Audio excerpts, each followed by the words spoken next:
আসসালামু আলাইকুম, কেমন আছেন আপনারা? নাদিরাস কিচেনে আপনাদের সবাইকে জানাই স্বাগত। আজকে বানাবো তালের গাজর পিঠা। খুবই ইউনিক একটি রেসিপি, বানানো খুবই সোজা আর খেতে হয় খুবই মজার। গ্যাসের ওপরে একটি কড়াই বসিয়ে দিয়েছি, তার মধ্যে দিয়ে দিচ্ছি 1 চা চামচ গাওয়া ঘি। ঘি একটু গরম হলে তার মধ্যে একটি গ্রেট করা গাজর দিয়ে দিলাম। 1 মিনিট মতো গাজরটিকে ভেজে নেব। তারপর এর মধ্যে দিয়ে দেবো একটা মিডিয়াম সাইজের কোরানো নারিকেল। নারিকেলটি দেবার পর আবারও 2 থেকে 3 মিনিট মিডিয়াম ফ্লেমে ভেজে নেব। 3 মিনিট মতো ভেজে নিয়েছি। তারপর দিয়ে দিচ্ছি হাফ কাপ লিকুইড দুধ। দুধ দেওয়ার পর সেটিকে 2 থেকে 3 মিনিট নাড়াচাড়া করে নিয়ে ঢেকে রাখছি 5 মিনিটের জন্য। 5 মিনিট পর ঢাকনাটি খুলে নিয়েছি আর দেখুন দুধটা অনেকটা টেনে গেছে, গাজরটিও খুব ভালোভাবে নরম হয়ে গেছে। এই পর্যায়ে দিয়ে দেবো আখের গুড়। এখানে আমি 60 গ্রাম আখের গুড় ব্যবহার করছি। মিষ্টিটা আপনারা আপনাদের পরিমাণ মতো দিতে পারেন। দিয়ে সব কিছুকে খুব ভালো করে মিশিয়ে নিয়েছি। অনেকটা জল ছেড়ে আসছে, জলটিকে সম্পূর্ণ শুকনো করে নেব। 2টো এলাচের বীজ একটু থেতে করে দিয়ে দিচ্ছি। একটা সুন্দর পুর তৈরি করে নিয়েছি। তারপর এটিকে তুলে নিচ্ছি। কড়াইয়ের মধ্যে রাখবো না, তাহলে কিন্তু অনেকটা শক্ত হয়ে যাবে। আবারও গ্যাসের উপরে কড়াই বসিয়ে দিলাম, তার মধ্যে দিয়ে দিচ্ছি তালের পাল্প। এখানে আমি 1 কাপ পরিমাণ তালের পাল্প নিয়েছি। তালের পাল্পটা অনেকটা ঘন আছে, সেই জন্য দিয়ে দিচ্ছি হাফ কাপের একটু কম জল। দিয়ে ভালো করে মিশিয়ে নেব। তারপর এর মধ্যে দিয়ে দেবো চিনি। তালের পাল্পের মধ্যে চিনি দিয়ে খামির তৈরি করলে এর টেস্টটা অনেকটা বেশি হয়। 5 চা চামচ চিনি আমি দিয়ে দিলাম। দিয়ে সব কিছুকে খুব ভালো করে মিশিয়ে নিয়েছি। তালের পাল্প যখন ফুটতে শুরু করেছে, গ্যাসের ফ্লেমটা একেবারে কম করে দিয়েছি। চালের গুঁড়ো দিয়ে দিচ্ছি। 1 কাপ চালের গুঁড়ো প্রথমে নিয়েছি, দিয়ে অল্প করে দিতে থাকবো আর মেশাতে থাকবো। খামিরটা এখন একটু নরম আছে, সেই জন্য আরও হাফ কাপ চালের গুঁড়ো নিলাম। দিয়ে সব কিছুকে খুব ভালো করে মিশিয়ে নিতে হবে। মোট 1.5 কাপ চালের গুঁড়ো এখানে লেগেছে। তারপরে এই খামিরটা খুব সুন্দরভাবে তৈরি হয়ে গেছে। এটিকে গ্যাসটা অফ করে দিলাম। তারপর ঢেকে রাখছি 5 মিনিটের জন্য। গ্যাসের ওপরে আবারও একটি কড়াই বসিয়ে দিয়েছি, তার মধ্যে দিয়ে দিচ্ছি হাফ কাপ জল। হাফ চা চামচ লবণ দিয়ে দিলাম। জল ফুটতে শুরু করেছে, গ্যাসের ফ্লেমটা কমিয়ে দিয়েছি।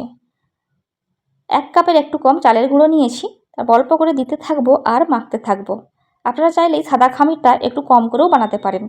এই খামিরটাও রেডি হয়ে গেছে, এটিকেও তুলে নিচ্ছি।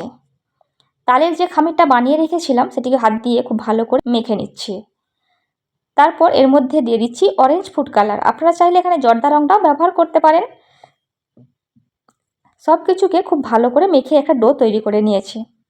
এরপর একটা পাত্রের মধ্যে সাদা খামিরটাও নিয়ে নিলাম, তার মধ্যে দিয়ে দিচ্ছি গ্রিন ফুড কালার। দিয়ে সব কিছুকে খুব ভালো করে আবারও একটু মেখে নিয়েছি। এটিকে একটা ডো তৈরি করে নিলাম। তালের খামিরটা নিয়ে নিয়েছি, একটা লম্বা শেপ দিয়ে নিয়েছি, তারপর 2 টুকরো করে নিচ্ছি। এখান থেকে একটা টুকরো নিয়ে নিলাম, সেটিকে আবার একটু লম্বা শেপ দিয়ে নিয়েছি। এরপর ছোট ছোট টুকরো করে কেটে নিচ্ছি। সাইজটা আপনারা দেখে বুঝতে পারছেন আমি কেমন সাইজে কাটছি। একটা টুকরো নিয়ে নিয়েছি, তারপর একটু হাত দিয়ে ঘুরিয়ে একটা গাজরের শেপ দিয়ে নেবো। একদিকটা মোটা হবে, একদিকটা একটু সরু। তারপর সেইভাবেই বেলে নেবো। একদিকটা সরু এবং একদিকটা মোটা করে বেলে নিয়েছি। এরপর একটু সাইড থেকে একটু গর্ত মতো করে দিচ্ছি, এভাবে ঘিরে দিলাম। তারপর এর মধ্যে পুর দিয়ে দেবো। খুব বেশিও দেওয়া যাবে না, আবার খুব কমও দেওয়া যাবে না। তো দেখুন পুর দিয়ে দিলাম। আপনারা চাইলে সাইড থেকে জল লাগিয়েও এই 2 সাইডটা একটু মুড়ে দিতে পারেন। আমি 2ভাবেই করে দেখাবো। তো দেখুন আস্তে আস্তে এই সাইড থেকে মুড়ে দিচ্ছি। আমার রেসিপি যদি আপনাদের ভালো লেগে থাকে অবশ্যই একটি লাইক দেবেন। আরও নিত্য নতুন ভিডিও পেতে আপনারা ইউটিউব থেকে দেখে থাকলে আমার চ্যানেলটি সাবস্ক্রাইব করতে পারেন। আর ফেসবুক থেকে দেখে থাকলে আমার পেজটিকে ফলো করতে পারেন। সম্ভব হলে আত্মীয় পরিজনদের মধ্যে আমার রেসিপিগুলি শেয়ার করতে পারেন। দেখুন খুব ভালো করে 2 সাইড থেকে জয়েন করে দিয়েছি। এইবার ওপরের দিকটাকেও মুড়ে দিচ্ছি। তারপর একটু হাত দিয়ে গোল শেপ করে নিচ্ছি। আমি কিভাবে করছি আপনারা সেটা দেখতেই পাচ্ছেন।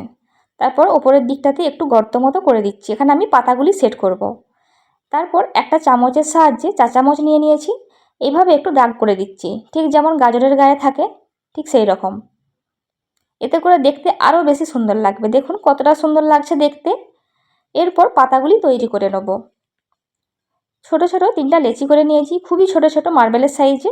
দিয়ে একটু লম্বা শেপ দিয়ে নিলাম। দিয়ে হাতের সাহায্যে একটু করে চ্যাপ্টা করে নিচ্ছে। তারপর একটু কেটে নিচ্ছি। একটা চামচের সাহায্যে একটু দাগ করে দিচ্ছি, ঠিক যেমন পাতার মধ্যে থাকে ঠিক সেই রকম। দেখুন তো কতটা সুন্দর লাগছে দেখতে। একটা পাতা তৈরি হয়ে গেল। আর একটা বানিয়ে দেখিয়ে দিচ্ছি সেমভাবে।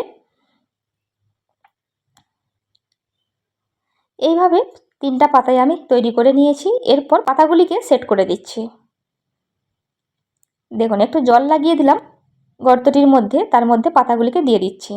আর দেখতে কতটা সুন্দর লাগছে সেটা আপনারা দেখতেই পাচ্ছেন। এইটা সেদ্ধ হবার পর আরও বেশি সুন্দর লাগবে। দেখুন কতটা সুন্দর লাগছে।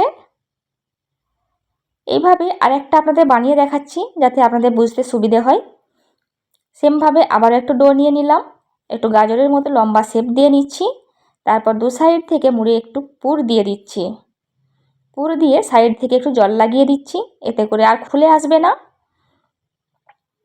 তারপর জয়েন্ট করে দিচ্ছি। গায়ে হলুদের ডালাতেও আপনারা এই রেসিপিটা বানিয়ে দিতে পারেন, খুবই আকর্ষণীয় লাগবে। আরও বেশ কিছু তালের ইউনিক রেসিপি আমার চ্যানেলে দেওয়া আছে, আপনারা চাইলে দেখে আসতে পারেন।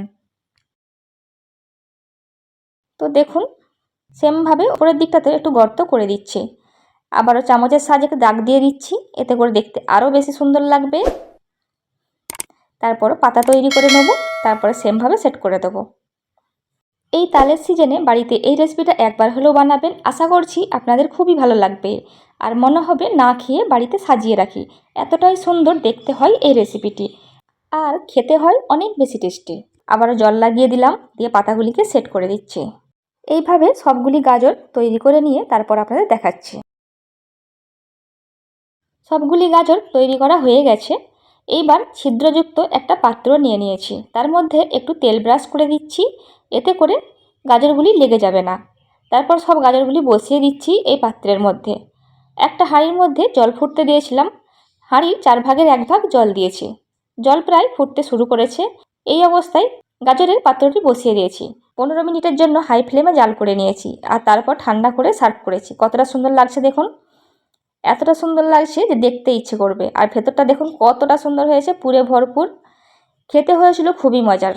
আমার রেসিপি যদি আপনাদের ভালো লেগে থাকে অবশ্যই একটি লাইক দেবেন। ভালো থাকবেন সবাই, আমাদের দোয়া করবেন, আমার রেসিপিগুলি দেখবেন। খোদা হাফেজ।